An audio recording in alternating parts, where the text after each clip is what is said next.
Salut tout le monde, très urgent et très chaud.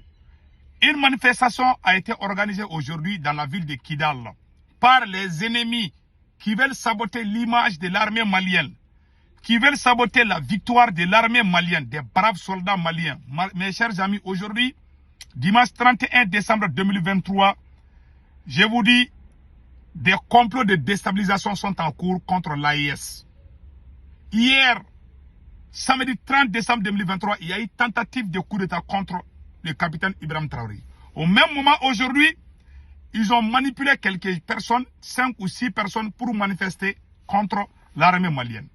Mes chers amis, je vais vous faire une grande révélation par rapport à la manifestation d'aujourd'hui qui s'est passée à Kidal, dans la ville de Kidal. Ceux qui sont sortis aujourd'hui, ce ne sont pas des, sont la plupart des Noirs. C'est pas les Touaregs, c'est pas, je n'ai pas vu quand même les Touaregs. Ça peut être dedans, mais en tout cas, c'est une sorte de manipulation. Tandis que quand la SEMA était présente, ils n'osaient pas manifester contre la SEMA, parce que la SEMA les tuait. Voilà, aujourd'hui, on les manipule aujourd'hui. Ils sortent. Pourquoi il y a eu tous ces problèmes? Je vais vous montrer les images de la manifestation d'aujourd'hui à Kidal. Et après, je vais vous donner des détails. Voilà ce qui s'est passé à Kidal. Des gens sont sortis. Mais avant d'aller de cela, j'ai une deuxième nouvelle que le président togolais Yassimé vient de recevoir Guillaume Soro. Voilà, Guillaume Soro. Je vous ai dit, il y a problème parce que pourquoi ils veulent amener tous ces problèmes? Il y a Guillaume Soro qui est soutenu par l'AIS. Il y a Ousmane Sonko qui est un candidat favori au Sénégal. Et l'AIS est en train de faire quelque chose. De grandes surprises sont en cours. Voilà pourquoi ils veulent tout faire pour saboter. Hier, tout près, l'armée malienne a éliminé 15 cadres terroristes, 15 chefs terroristes dans une opération aéroterrestre où les hélicoptères, les avions de chasse et les drones sont rentrés en action. Donc, pour nous oublier tout ça, pour tout saboter, ils veulent organiser des élections et des manifestations à Kidal. Je vais vous montrer ce qui s'est passé à Kidal aujourd'hui. Et après, pourquoi il y a ces problèmes, je vais vous faire la révélation. Allons-y à Kidal et voilà. Voilà la manifestation, comme vous voyez en image. Quelques personnes sont sorties en moto, ils ont montré leur colère. Maintenant, vous voyez, la police a vraiment été professionnelle. Personne n'a tiré sur les manifestants. La police vraiment a pu les calmer. Mais en tout cas, ce n'est pas une bonne image pour nous les Maliens. Parce que les ennemis veulent prendre ça. Au même moment, quand vous partez sur les médias français, ils sont très contents. Ils disent que c'est Wagner qui est en train de tuer les gens. Que c'est Wagner qui est en train d'aller dans la maison des gens. Pourquoi ces gens sont sortis? Voilà aussi la vidéo en question que je vais vous montrer aussi. Et voilà, voici la vidéo. Aujourd'hui à Kidal, c'est catastrophe contre l'armée. Ça c'est compliqué aujourd'hui. Tous les micro-langas. Ça c'est à Kidal. Donc il n'y a pas eu beaucoup de sorties. Quelques personnes, 3 ou 4, 5 personnes seulement sont sorties. Par curiosité, d'autres personnes sont sorties pour voir ce qui se passe. Ce n'est pas mais ils ont médiatisé, ils ont fait croire, c'est comme si les gens de Kidal ne sont pas d'accord avec l'armée malienne. Ça, c'est fou. L'armée malienne est une armée professionnelle. L'armée malienne est en train de faire ce qui est bien pour le Mali. Voilà, c'est tout. Donc, mes chers amis, pourquoi il y a eu toutes ces tractations? Avant l'arrivée de l'armée malienne à Kidal, il y avait les pillages. Il y a des gens qui ont profité de l'arrivée de l'armée malienne pour aller piller les maisons de leurs voisins. Un. De deux, il y en a aussi qui ont pris les matériels de l'aménagement dans le camp de l'aménagement. Il y en a qui ont volé des matériels de divers endroits. Quand l'armée est venue, la police est en train de faire des nettoyages propres pour récupérer ces matériels. Et les gens qui sont sortis là sont manipulés par la SEMA. Comme la SEMA n'est plus à Kidal, ils ont toujours quelques pions là-bas qu'ils veulent faire sortir pour montrer, pour créer les chaos, pour que l'armée malienne tire sur eux. Le plan était simple. Ils veulent pousser les gens à sortir à Kidal. Comme ça, quand l'armée va tirer, ils vont dire que l'armée est en train de tuer la population civile à Kidal. Depuis que notre armée est arrivée à Kidal, les déplacés viennent tous les jours. Donc les ennemis sont humiliés. Au même moment, l'armée malienne est en train de bien nettoyer les endroits. Nos frères et sœurs qui ont quitté Kidal sont en train de revenir à Kidal. Tout ça, cela ne les prépare pas.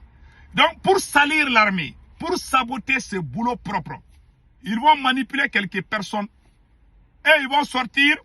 Quand ils vont sortir, parce qu'ils les mettent comme bouclier humain. C'est-à-dire que quand l'armée va tirer sur eux seulement, ils vont aller médiatiser. Ah, l'armée est en train de tuer les gens de Kidal. Pour que les gens ne reviennent plus à Kidal. C'est ça leur stratégie, mais ils ont échoué aujourd'hui. Je vous ai dit, depuis le début de ma vidéo, qu'il y a des complots de déstabilisation contre l'AIS. Au Burkina, il y a eu tentative de coup d'État contre le capitaine Ibrahim Traoré. Aujourd'hui, ils veulent déstabiliser Kidal. Après une sortie victorieuse de notre brave armée. Voilà, aujourd'hui, ils sont en train de mélanger les choses à Kidal. Mais tout est sous contrôle de l'armée malienne. Personne n'a été tué, personne n'a été torturé. L'armée a été professionnelle. La police, on salue la police. Le calme est revenu à Kidal. Il y avait quelques, vous voyez, parce qu'il y a eu, l'armée est en train d'aller dans les différentes maisons pour récupérer ce que les pierres ont pris là. Ils sont en train d'enlever ça. Donc, ils ont profité de ça pour mettre les gens en colère contre l'armée malienne. Malheureusement pour eux, l'armée et la population se comprennent. Et ce qui m'a beaucoup plu, c'est à travers les renseignements donnés par la population de Kidal que l'armée malienne est en train d'éliminer les ennemis. Même hier, ils ont tenté de bombarder Kidal. Ils n'ont pas pu. Les drones et les hélicoptères sont rentrés en action pour les éliminer en neutralisant 15 cadres importants, des chaînes de commandement, des têtes remplies, ont tous été éliminés par la puissance de feu de l'armée malienne. Nous disons bravo. Et nous conseillons la population malienne, la population burkinabé et la population nigérienne de rester vigilants. Car l'ennemi qui est contre nous ne dort jamais. L'ennemi qui est contre nous est un hibou. Vous connaissez un hibou là? Il y a un oiseau dont les sorciers se déguisent. On appelle ça hibou. Les gens même appellent ça oiseau hors sorcier. Donc, c'est des hibous, c'est des sorciers. Ils dorment jamais la nuit. Ils veulent toujours tenter de déstabiliser. Tantôt tentative de coup d'État au Burkina Faso, tantôt des désinformations au Mali, au Niger, ou tentative de coup d'État dans les trois pays. Leur seul objectif est d'éliminer ces leaders et puis amener les valets locaux pour revenir piller nos ressources. Nous, peuple du Sahel, nous resterons debout derrière nos autorités. Nous allons les défendre. Et nous conseillons tout le monde de rester vigilant. Quand il y a petit bruit seulement, sortons. C'est tout ce qui est important. Ces gens ont plusieurs couleurs. Il y a des traîtres parmi nous.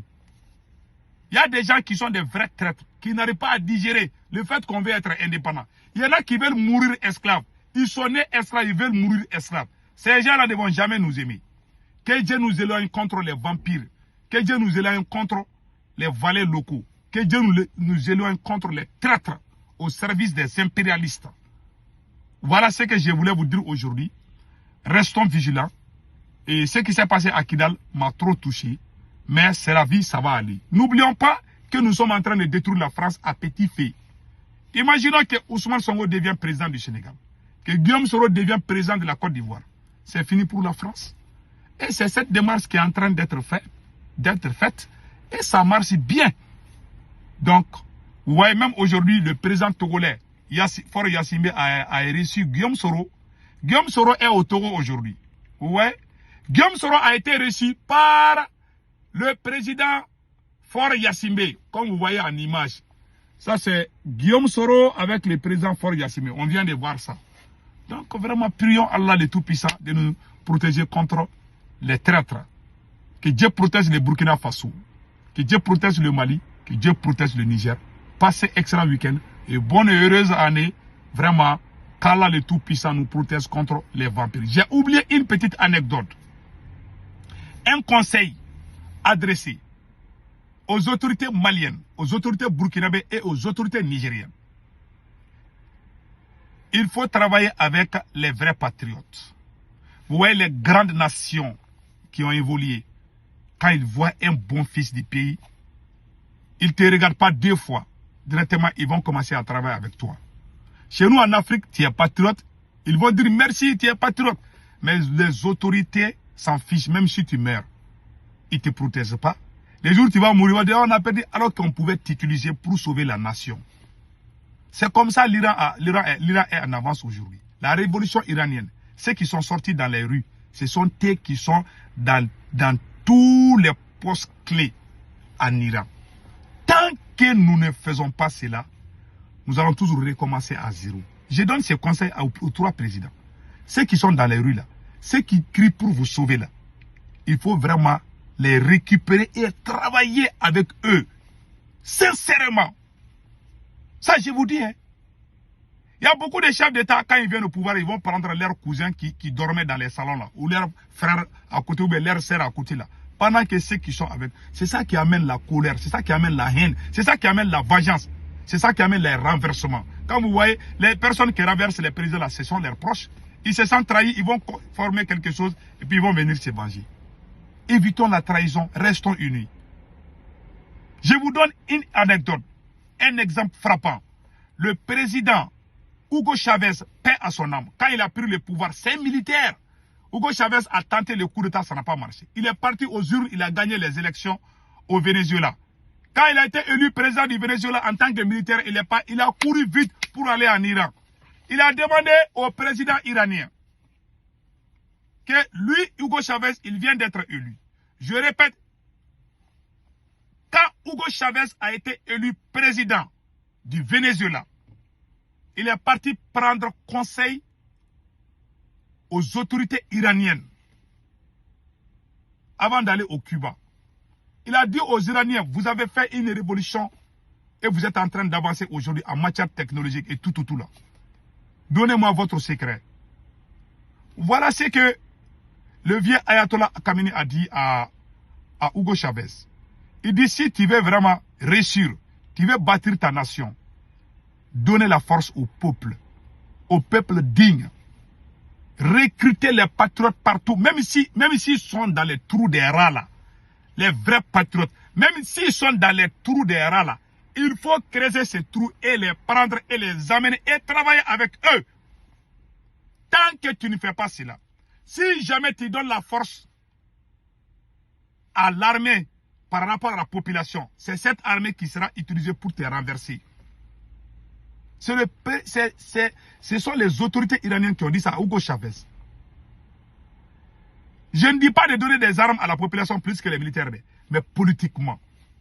Tu peux nommer les colonels, les capitaines partout. Les jours que ça s'offre, les premiers qui vont vous trahir, ce sont vos camarades soldats. Aucun civil n'a jamais fait coup d'État. En tout cas, depuis que je suis né là, je n'ai jamais entendu qu'un civil a fait coup d'État. Tous les coups d'État, c'est les militaires.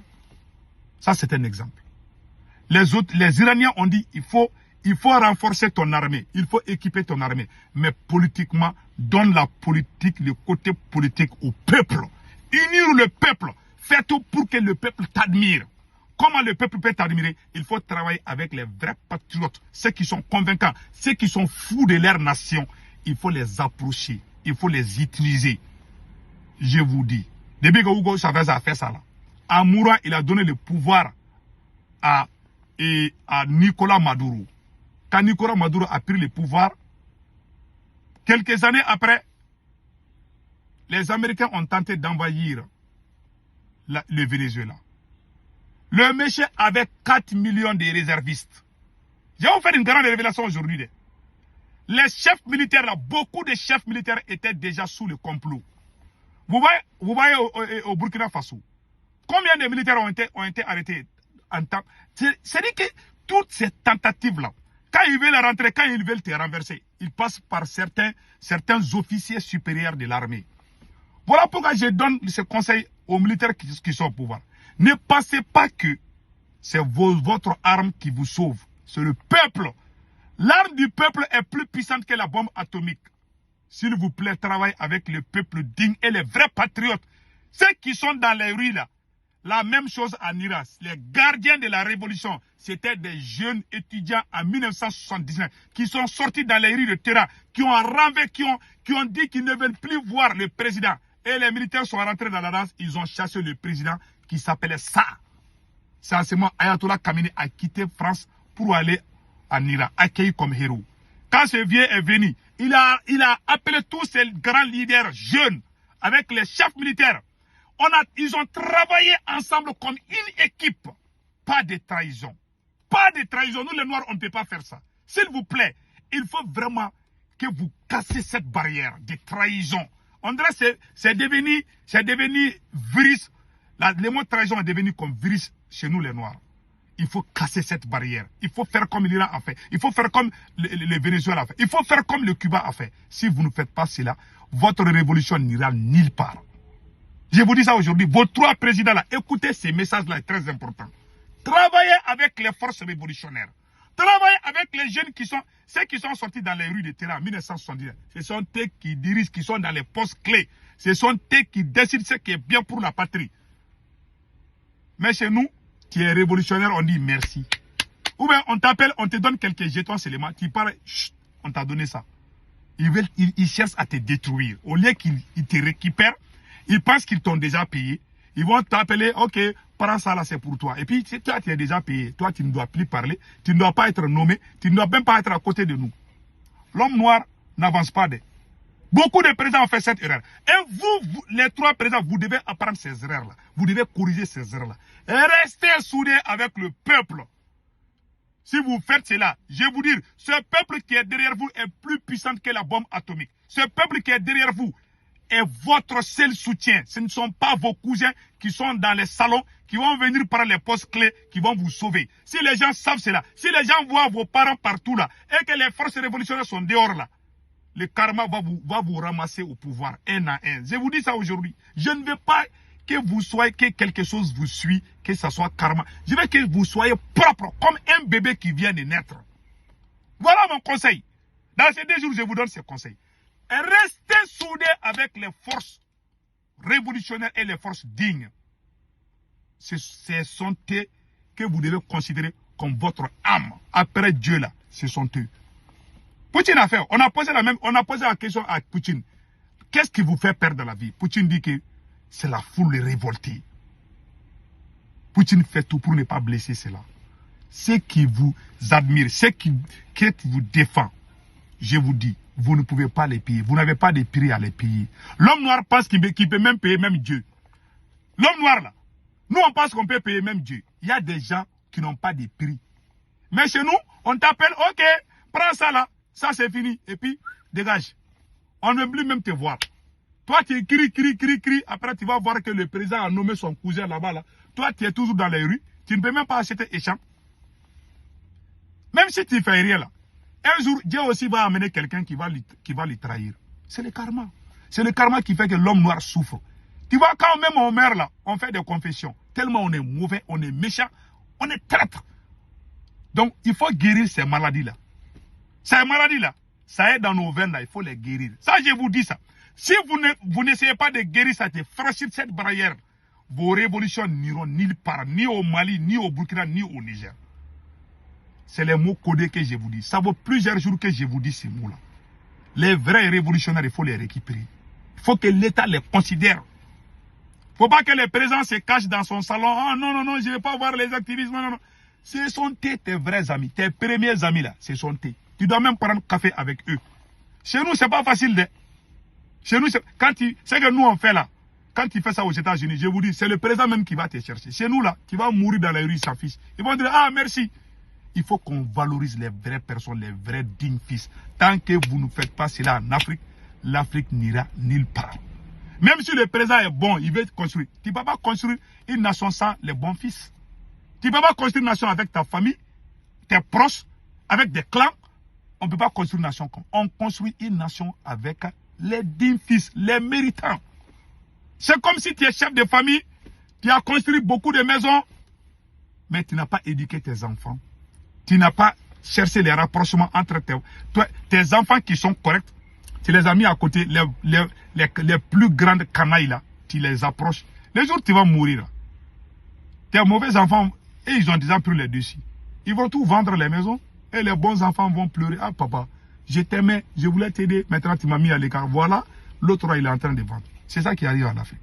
S'il vous plaît, corrigeons vraiment ces virus-là, ces virus de trahison-là, ces virus de malhonnêteté qui existent chez certains. Il faut qu'on corrige ces virus. Tant qu'on ne fait pas cela, on n'ira nulle part. Je vous aime, je vous adore. Passez excellent week-end. Ciao, ciao.